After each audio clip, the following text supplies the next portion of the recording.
Traditional comic book, but its popularity is growing every year, especially at local libraries. Ember Cox with the Urbana Free Library is here for today's Page Turners to talk about this genre. And people that are much hipper than me have been telling me that I've been mispronouncing it.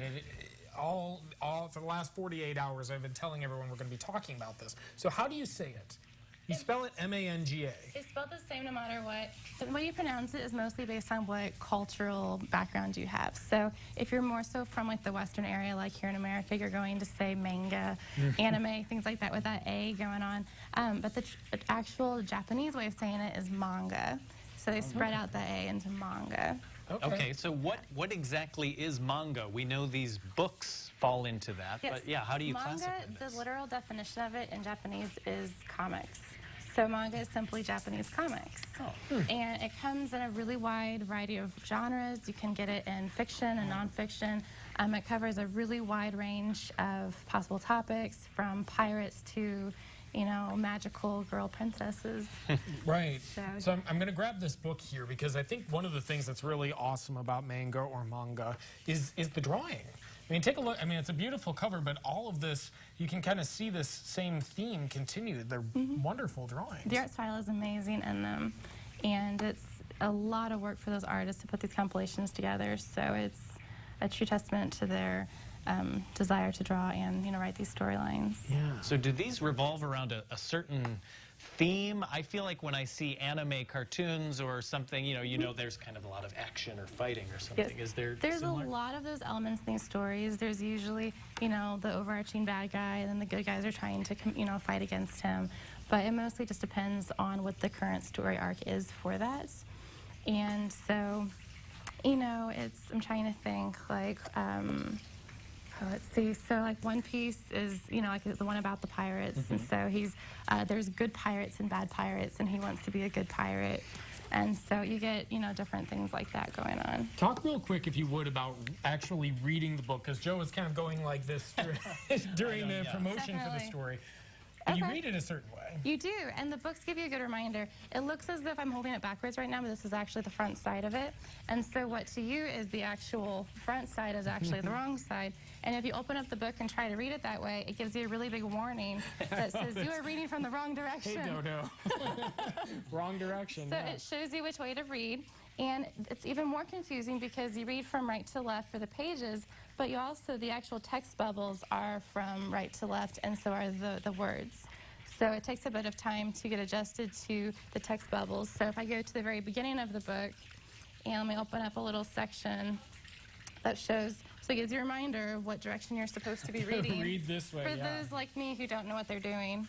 Yeah, And interesting. So you can follow through. Okay, so yeah, so then you kind of have to have a flexible brain. So is this targeted at younger people that have those flexible brains? Because if I'm reading it, I'm going to just be like, you know, twitching the whole time. Definitely. Maybe. It actually appeals to a really broad range of ages.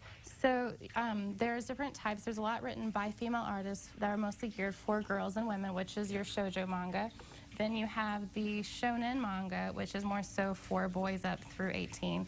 Then it also breaks into categories for like your 18 to 30-year-olds. Okay. And so for women, that's going to be josei, and for men, it's seinen.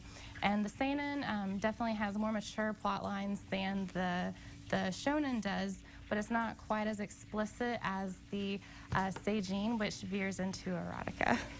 Oh, it's not for the children. No. Yeah, that is definitely not for the children, no. So what is it about this genre that you think made it accessible to audiences here in America? Definitely. Well, for one thing, it's a fresh new, you know, arc of storylines. Here in America, we've had superheroes since the 1930s, and you can only do so many different variations of they die, they're resurrected, they, you know, are fighting against each other and, you know, warring at odds with the same enemies constantly, just different variations of those lines.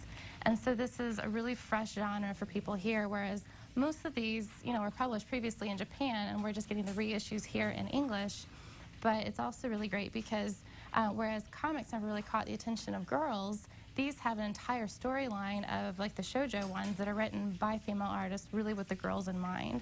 And so I think that's one reason why you see such a huge difference of reader interest, because you have a whole extra aspect of the demographic. Very cool. Now, people, as proof that you really are reaching that younger set, especially with these, you guys actually have your 5th annual Manga event.